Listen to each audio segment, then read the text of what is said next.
can't believe that it's been 10 years since the sports project has started at NCLR. I can remember when this fall newsletter came out in 2001 saying sport goes to court, and that's exactly what we've done in the last 10 years. I'm going to kind of run through some of the top 10 accomplishments that we've had so that you could remember along with me what's been going on in the sports project.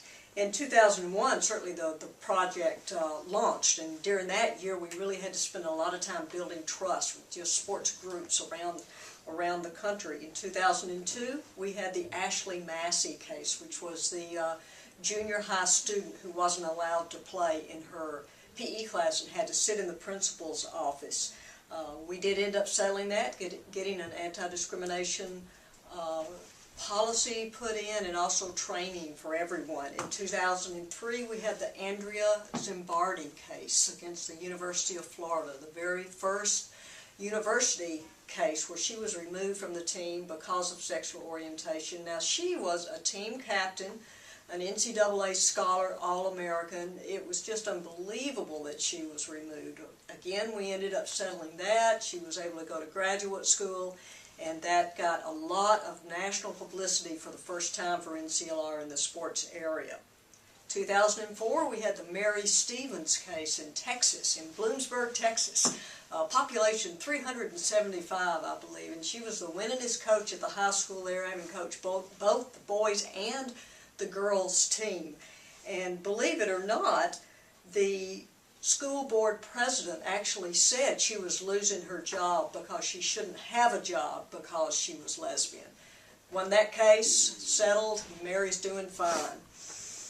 2005 comes the biggest case that has happened concerning lesbians in sports probably ever, and the big impact case. And this was the Jen Harris case versus Penn State, Coach Renee Portland and Athletic Director Tim Curley. That ended up settling. It certainly made a huge impact, as now all athletic directors and professional people really sit up and watch the legal landscape of what's happening across the country because of that case. If you remember, Coach Renee Portland had the no alcohol, no drugs, no lesbians rule.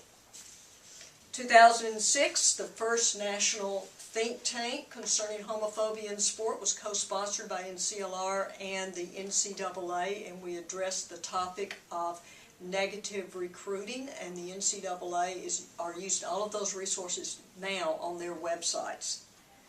In 2007, the Renee Portland Penn State case was settled. Renee Portland decided to step down from coaching, and now there's a new era at Penn State. 2008, we worked with two Midwest athlete basketball players who were removed from their team. Their scholarships were pulled. They had to sell their personal belongings to have enough food to eat and to feed their 2-year-old.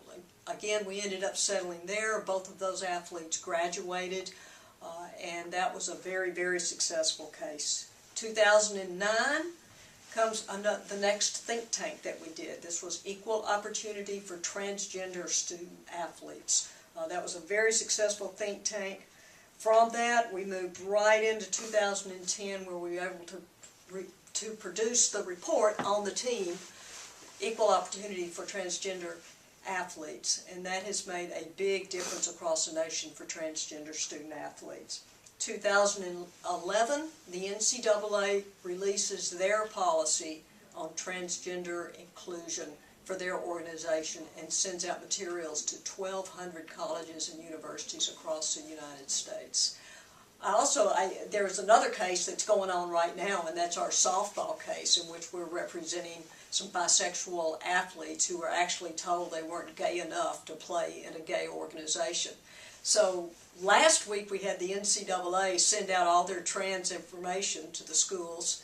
Coming up in November, we've got the trial that's going to happen with our bisexual athletes. So that's it in a nutshell, not even mentioning the hundreds of conferences and institutions where we've worked, the policies that we've changed that have made a difference across the country. It's just been It's been an exciting 10 years, and I can only imagine what the next 10 years is going to bring. And it's been so great that NCLR has been in the lead of making these changes happen.